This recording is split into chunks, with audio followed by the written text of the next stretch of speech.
नमस्कार मित्रांनो, सध्या अधिक मास म्हणजेच धोंड्याचा महिना चालू आहे आणि भारतभर सध्या इंधनची टंचाई चालू आहे. डिझेल पेट्रोलचा तुटवडा आहे आणि अशामध्ये प्रवास करणं कठीण बनलं आहे. तर आपल्या ईटनगरीचे म्हणजेच पारा येथील जावई असलेले क्रांतिसिंह राऊत यांना त्यांच्या सासऱ्यांनी पेट्रोल डिझेलच्या तुटवड्यामुळं एक आगळं वेगळं असं आंदन दिलेलं आहे आणि ते म्हणजेच या ठिकाणी प्रत्यक्ष जिवंत अशी सिंधी जातीची घोडी या ठिकाणी दिलेली आहे.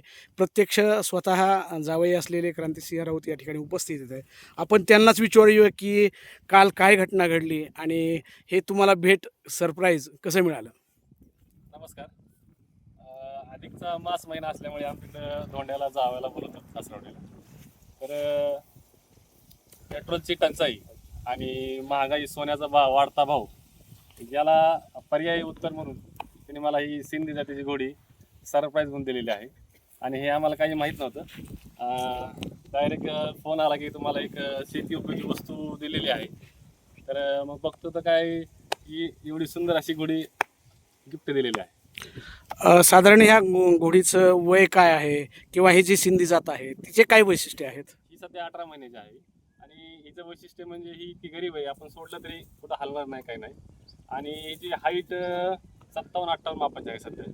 आणि हे जे वैशिष्ट्य म्हणजे जर तुम्ही रायडिंग करताना चालत गेलात तर तुम्ही जर घोड्यावर जरी पडलात तर ही जागेवर थांबते, तुम्हाला सोडून जात नाही. आणि स्वभाव शांत असल्यामुळे लात वगैरे काही मारत आता सासऱ्याने तर ही अनमोल भेट दिलेली आहे. मग हिला पुढं काय नेमकं सांभाळायचं काय पुढच्या योजना काय आहेत? नाही. वस्तू शेवटपर्यंत सांभाळायची. मित्रांनो बघा, आगळीवेगळी भेट.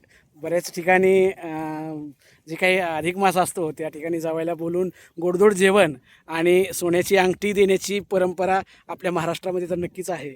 परंतु सोन्याचे भाव गगनाला भिडलेले आहेत आणि त्या एक आगळं वेगळं आपणही काहीतरी वेगळं केलं पाहिजे असं एक अनमोल भेट आपल्याला या ठिकाणी सासऱ्यांनी जावायला दिलेली आहे.